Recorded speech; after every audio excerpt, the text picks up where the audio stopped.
Income tax act 2025 की तीसरी video में स्वागत है।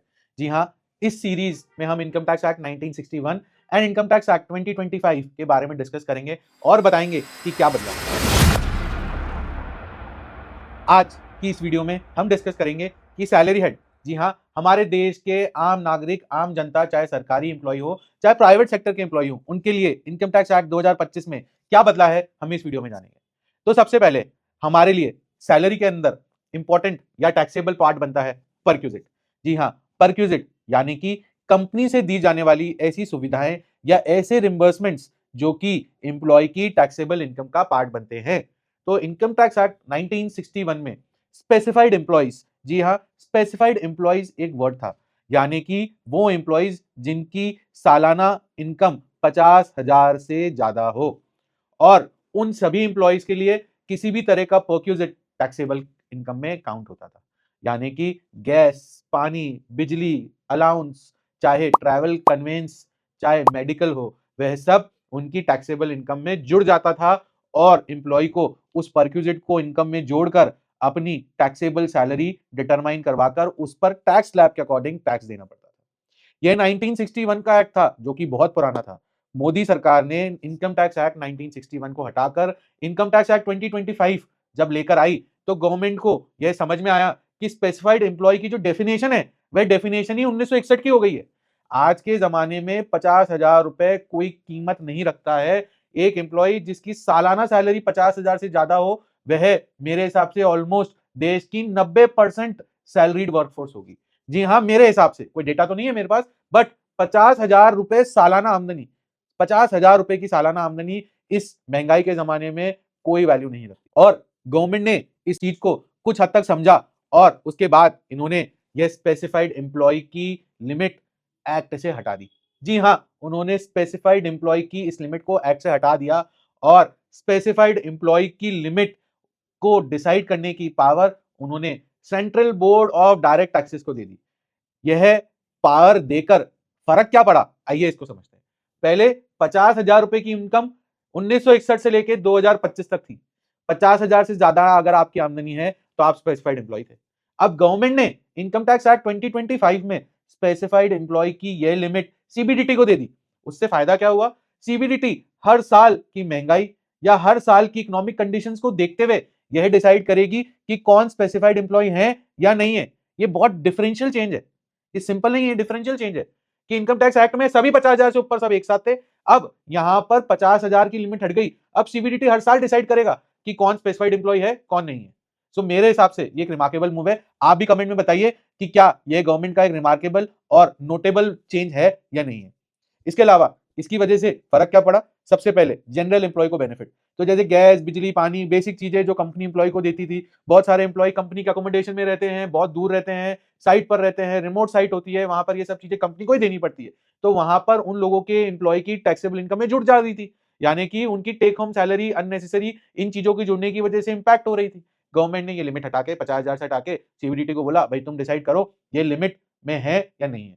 तो यह एक रिमार्केबल मूव। सिमिलरली गवर्नमेंट ने मेडिकल ट्रैवल आउटसाइड इंडिया और इसके अलावा मेडिकल ट्रीटमेंट इन इंडिया के लिए भी जो पहले 2 लाख की लिमिट थी, मेडिकल ट्रैवल आउटसाइड के लिए 2 लाख की लिमिट थी स्पेसिफाइड एम्प्लॉय की, गवर्नमेंट ने उस 2 लाख की लिमिट को भी हटा दिया, क्योंकि 2 लाख में हमें कोई अच्छे अस्पताल में ट्रीटमेंट ही नहीं मिलेगा। ट्रीटमेंट मिल भी जाएगा तो डॉक्टर की इतनी महंगी कॉस्ट या सुपर स्पेशलिस्ट की इतनी महंगी कॉस्ट, 2 लाख में कुछ भी नहीं होता। तो गवर्नमेंट ने कहा कि मेडिकल ट्रीटमेंट आउटसाइड इंडिया जो 2 लाख की कॉस्ट थी या जो 2 लाख की लिमिट थी स्पेसिफाइड एम्प्लॉय की परक्यूजिट के लिए, उसको हटा दो और वो पावर भी सीबीडीटी को दे दो। सो सिमिलरली गवर्नमेंट ने जो मेडिकल ट्रीटमेंट आउटसाइड इंडिया था, जिसकी कॉस्ट या जिसकी लिमिट 2 लाख रुपए सालाना आमदनी वाले एम्प्लॉय को स्पेसिफाइड एम्प्लॉय कैटेगराइज करते थे मेडिकल ट्रीटमेंट आउटसाइड इंडिया में, गवर्नमेंट ने कहा इस 2 लाख की लिमिट को भी हटा दो। अब कोई भी स्पेसिफाइड एम्प्लॉय की लिमिट नहीं है, या ऐसा कहें कि अगर आप मेडिकल ट्रीटमेंट आउटसाइड इंडिया कर रहे हो तो जो पहले 2 लाख की सालाना लिमिट थी आपको स्पेसिफाइड एम्प्लॉय की कैटेगरी में डालने के लिए मेडिकल ट्रीटमेंट आउटसाइड इंडिया के लिए, वो लिमिट गवर्नमेंट ने हटा दी है।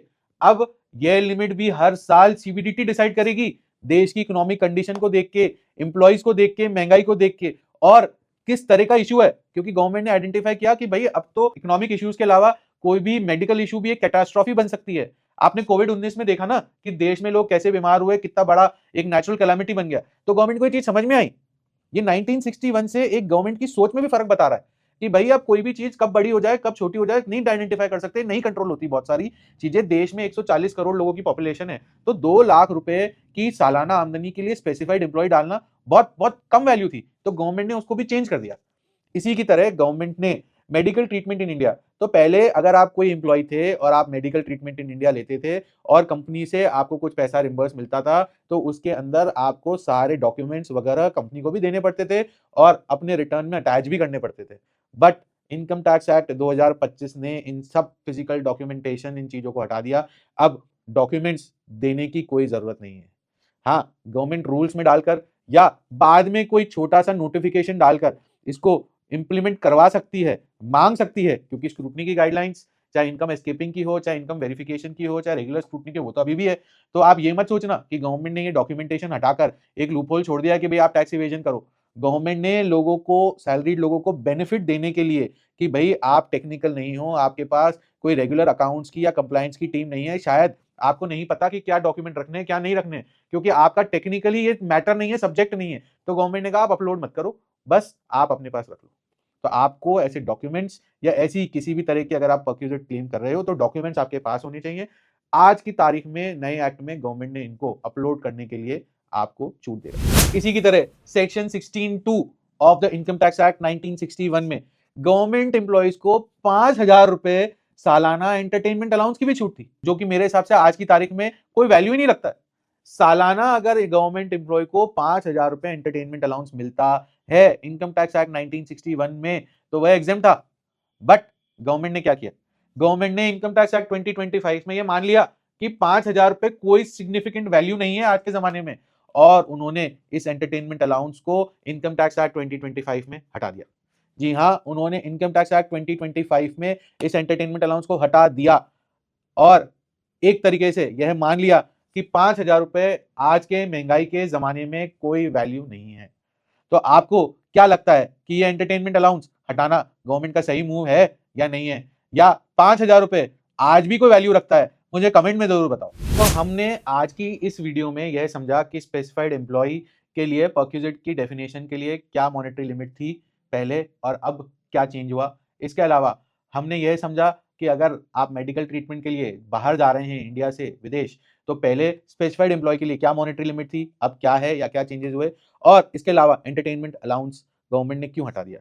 इसके अलावा सैलरी हेड में income tax act 1961 and income tax act 2025 में कोई भी चेंजेस नहीं है, यानी कि आपके लिए बाकी सारी चीजें वैसे ही हैं जो पहले थी। मैंने और मेरी टीम ने यह जो स्लाइड्स बनाई, यह आपको आपकी इंफॉर्मेशन के लिए रेडिली अवेलेबल हैं। आपको करना क्या है, हमारा WhatsApp and Telegram channel join करना है, हमारे इस यूट्यूब वीडियो पे लाइक करना है, सब्सक्राइब करना है, और आपको ये सारी स्लाइड्स हम इमीडिएटली भेज देंगे। साथ में इसके अलावा एक चीज और कि पुराने हेड्स और नए हेड्स में section by section salary head में क्या चेंज हुआ नहीं हुआ, वह भी अलग से मैं आपको भेज दूंगा। हालांकि आपकी नॉलेज के लिए मैं ये बता दूं कि इन मेजर चेंजेस के अलावा कोई प्रकार का और चेंज नहीं हुआ है।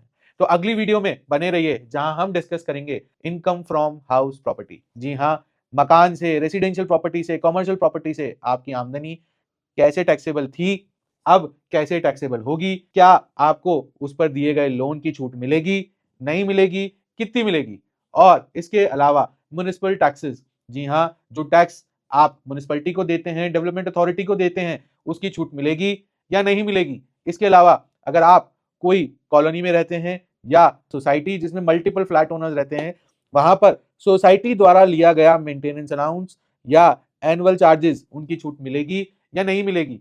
इस सभी चीजों के जानने के लिए बने रहिए हमारे साथ। तो अगर आपने अभी तक हमारी इस इनकम टैक्स एक्ट 2025 सीरीज के पार्ट 1, 2 नहीं देखे हैं तो प्लीज जाकर देखिए। अगर आप अपने हाई टैक्सेस से परेशान हैं और जानना चाहते हैं कि इनकम टैक्स एक्ट 2025 में आपका टैक्स बढ़ेगा या कम होगा, तो इस सीरीज को देखते रहिए, लाइक एंड सब्सक्राइब जरूर करिएगा।